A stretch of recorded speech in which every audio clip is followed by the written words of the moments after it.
Legacy, love, family. These are the roots our family tree has been built upon for generations.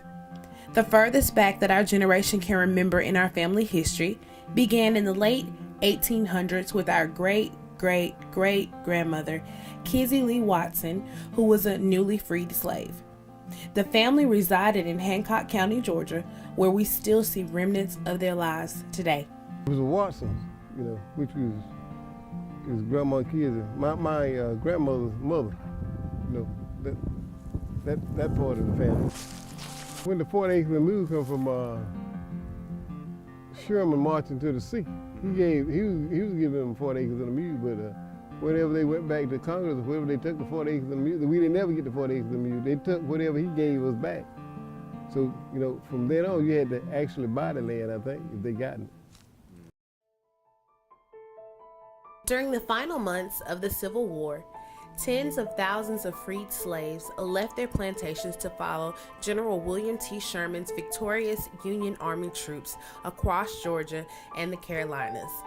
In January 1865, an effort to address the issues caused by this growing number of refugees, Sherman issued Special Field Order No. 15, a temporary plan granting each freed family 40 acres of land on the islands and coastal regions of Georgia. The Union Army also donated some of its mules, unneeded for battle purposes, to the former slaves. When the war ended, 3 months later, many freed African Americans saw the 40 acres and a mule policy as proof that they would finally be able to work their own land after years of servitude. Owning land was the key to economic independence and autonomy. Instead, as one of the first acts of Reconstruction, President Andrew Johnson ordered all of the land under federal control to be returned to its previous owners in the summer of 1865. The Freedmen's Bureau, created to aid millions of former slaves in the post-war era, had to inform the freedmen and women that they could no longer either sign labor contracts with planters or be evicted from the land that they had occupied.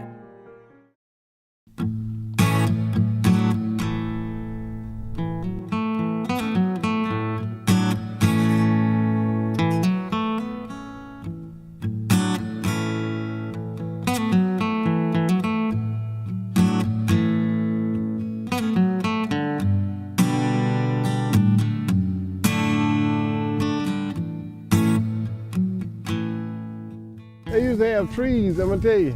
I see, back then they had a pear tree back there. And they had apple trees, they had a bunch of apple trees. And that pear's right down there. It was full of peach trees, and all up right over there, going up that road. There were peach trees all up that road when we was boys.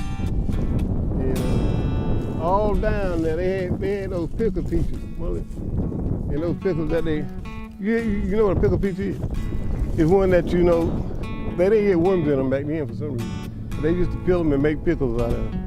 And they be red. But then they had peach trees out there. So they had it so they could actually live off the land was taken care of.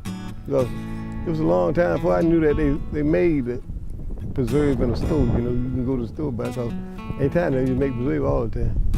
Peach preserve, pear, and scubnine, all that. But we used to pick blackberries. They used to have a big blackberry orchard back over in there, and over there too, across that road. And we used to go pick blackberries all the time. And they had scubnine and bullets, all down that way, and back over in there too. I know Dad used to have corn right there. That's where he planted early corn. See in that field right here? He used to plant early corn out there. That's the corn that get ripe before the regular field corn, the corn that they feed the cows or the hogs with. They had early corn that they would plant, that they would eat. That's what they call it, early corn, but it was some kind of dent, golden dent, I think that's what the name was. That's what they used to draw water to wash with before they put a pump in there, right? Used to draw water. Used to have a wash house out here too. There used to be a lot of houses around here. Like, it used to be a barn right out there. It used to be a barn and a lot. Used see right in front of the place here. It used to be a barn and a lot out there where they kept the. Daddy used to have an old mule named Mamie. He used to keep it in the barn. But really, but this used to be the well, which is still works. All we had to do was lift see what the posts just rotted and went down in the ground, just rotted as they went, see? You see here?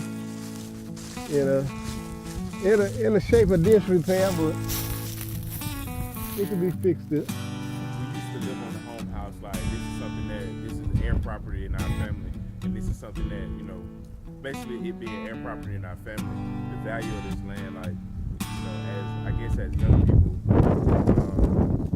just really understanding the worth, like how much is this worth to our family, as being from the country and being from here, how much is it worth to our family to have this land? Oh, it's priceless, man. I mean, to the family, you wouldn't consider nothing like selling or anything, you know what I'm saying? Because, this dates you on back to your ancestors, you know what I'm saying? And you can imagine the struggles that they had to keep it. But I remember when Marlene used to complain about how high the taxes was when she was paying them. I don't think it was $65 then. But she used to complain about that. That tax was high. And if she could see what the taxes is now, boy, it's ridiculous. We used to live the farm life, and when we stayed up here, a lot of the stuff that we used to plant was right over there or outside or right, like everything we can eat out here. Mm-hmm, yeah. But now moving with technology and all the video games and all the technology and stuff, like, do you think that hurt the kids nowadays? Yeah. I mean, I would say yeah, definitely. Because, it's nothing like getting your fingers in the dirt and when you know how it grows, you know what I'm saying? And plus you have a love for that, because you go out every day and see how it grows there. I remember when I was small, I used to go out and look and see what the stuff growing. That was just something that, it was somewhat satisfying, to see the stages that something grows.